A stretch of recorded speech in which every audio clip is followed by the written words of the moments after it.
Hello everyone and welcome back to my channel. Link below are some surveys. You can fill out if you want. If you don't, that's fine. If they are not active, I apologize.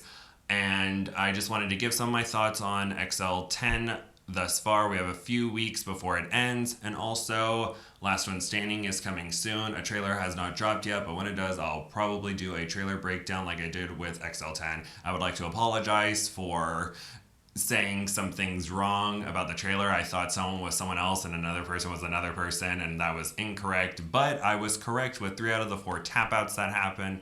Although there is still time for another tap out or two, I think that the 8 individuals that are left in the challenge make it through to the end. Although it's hinted that Mallory might tap, I think that she will make it through, potentially. Maybe. It really depends. But I think that the final 8 is the final 8. And I was correct about Sam, Chris, and Andrew tapping from the challenge. It was very sad. Andrew did end up hurting himself, but instead of hurting his foot, he nearly chopped off the tip of his thumb. Chris got dengue fever and unfortunately had to tap, and Sam had a really bad reaction to all the bug bites, and his body wasn't really able to function. And the most surprising tap out that happened was Cole, who on day 4 just decided to leave the challenge. And Andrew was also surprised at the development and said that if he knew that Cole was going to tap, he would have stayed with Kayla and waited for her to merge before tapping from the challenge. And Victor also hinted that Andrew's thumb could have been fixed better by better bandaging and just gluing the heck out of the bandages or field dressing. He said it could have been field dressed better, so maybe they just wanted to see Andrew suffer before leaving the challenge. I don't know. I think that there have been some shady things happening behind the scenes because they kept saying Chris got a mysterious illness when it was dengue fever, and so the fans have kind of turned on him a little bit, which I think is very rude. Chris is a very hardworking survivalist, and he's a really nice person, so I don't get why they would do that. Some of the production and behind the scenes stuff and the arguments happening online is just not nice, and it's kind of exhausting. And Last One Standing is happening in a few weeks, so it would be really great if there would be less arguing. And I know that everybody loves the character assassinations that are happening. I don't.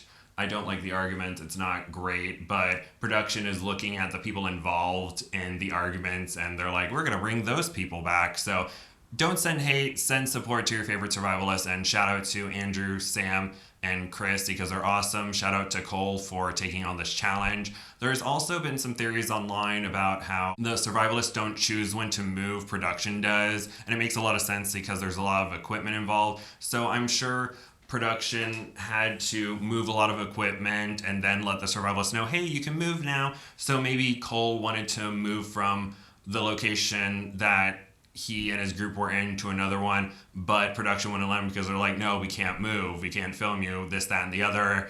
And Cole was like, you know what, I'm gonna leave because this is not fair. And I know some people may say, oh, what can production do? You don't have to listen to production. But I remember on America's Next Top Model Cycle 15, or Oliver Twixt had an interview with one of the contestants from Cycle 15 of America's Next Top Model, and the contestants were told, hey, if you don't create drama, we're just gonna fire you all, shut down production, and recast the whole thing. So I think that sometimes production does have ways to manipulate, and maybe Cole was just really frustrated, but it's very unfortunate that everything happened the way it did, and so that's unfortunate that he tapped as well. And shout out to those 4, and I feel so bad for Andrew because every single challenge he's had to suffer through so much, and I'm sure they probably asked him back for another season. So I wish Andrew luck if he comes back. I hope they ask Chris, Sam, and Cole to come back so they can get their redemptions, but it's really all up in the air.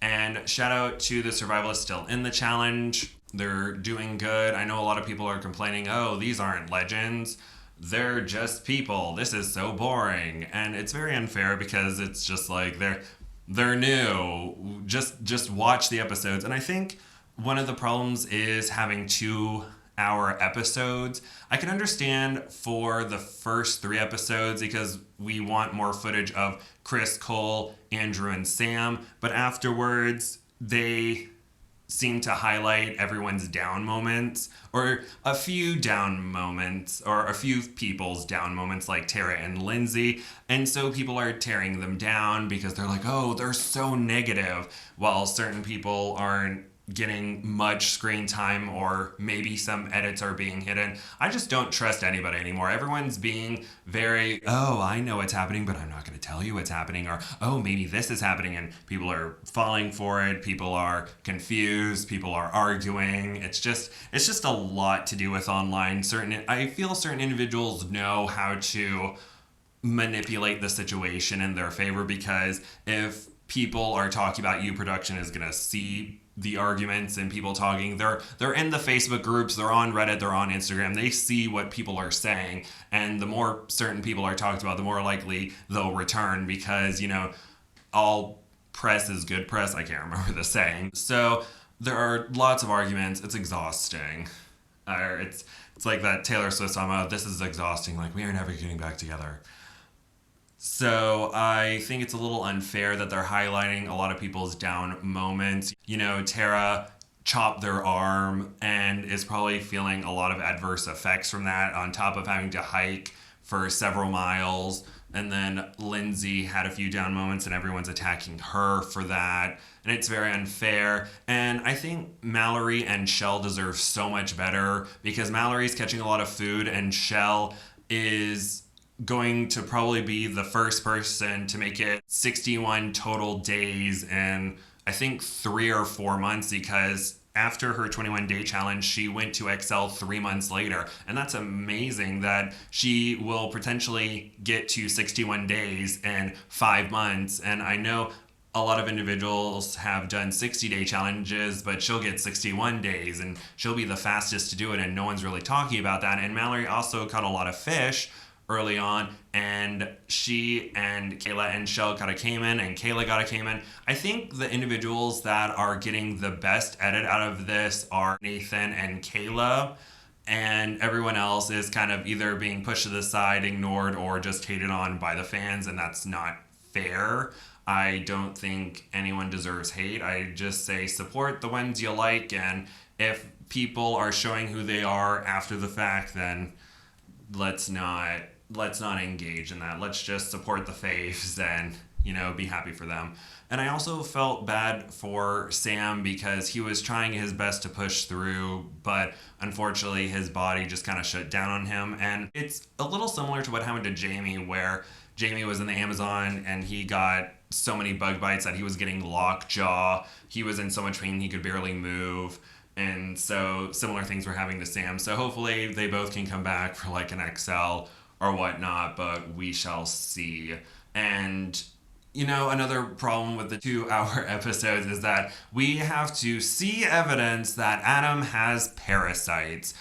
Both Adam and Heather, well, Heather potentially, but Adam definitely got parasites, and we got to see the proof of that, and that's just disgusting.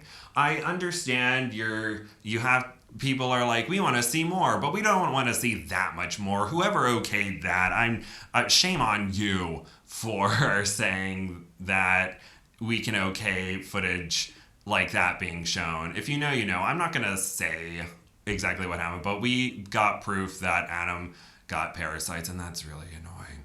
So I think another issue that may come out of there being 2-hour episodes and the group still having 30 miles left to hike is that we are going to get a lot of them walking, which is pretty much them talking about the conditions they're walking in, how much it sucks. We're going to be getting how hot it is. The razor grass is cutting their feet. They really need water. It sucks. It's hot. All that jazz. And so we'll see what happens with that. And maybe we'll get less walking, but I think it's going to be a lot of walking. And we're going to be shown a lot of walking. And is walking necessarily survival? I don't know. But we shall see what happens. And also a lot of individuals express their frustration in the fact that groups would hike 2 to 3 miles to get resources and then come back. And why not have the survivalists just go make a camp in another spot that's closer to extraction? But with the rumors that production controls when the hikes happen, that would make sense why. But no one's being forthright about it. So people are throwing their vitriol at the survivalists when they don't deserve it. And also, I wanted to point out how in episode 2, Sam got a lot of flack for wanting to start a fire to boil water so that they could stay hydrated. And we're being told that, oh, Sam's not used to this. He's a city boy. He has so much to prove. And Adam and Heather have been in this environment so they can deal with it better. When in fact, Adam was the one or at least we were shown that Adam was the one struggling the most on the initial insertion hike, and it made them have to stop 6 miles in. So I think that Sam was just really worried about getting heat exhaustion, or at least his team getting heat exhaustion, but was getting a lot of flack for it, and that was definitely not fair. And I also wanted to point out that he was the one who basically carried the Cayman back the whole time after Adam successfully got it and Heather assisted, but Adam and Heather switched off while we only were shown a brief moment of the group taking a break before Sam pushed through and helped carry it back and got heat exhaustion. And so I think that we need to stop putting so much pressure on survivalists to just go, go, go and be happy when they're resting, because there are so many times that the survivalists overexert themselves and they either have to tap or they have to be down for the count, and then they're called weak and it's not fair. And just let the individuals rest. Let the survivalists rest. It's fine. They don't have to be working 24/7. And we shall see what happens with all the walking and the rest of the season. That's my assessment so far. I think that the episodes are too long. There's some behind the scenes stuff that we don't know. I think production is being very shady. The arguments are exhausting. And it's probably going to continue with Last One Standing, so we shall see how that goes. Thank you again so much for listening to my ramblings. Shout out to all the survivalists taking on this challenge. I hope that Cole, Chris, Andrew, and Sam can get their redemptions or come back. And please support your favorites. And I hope you all have a marvelous day. Okay, now, bye-bye.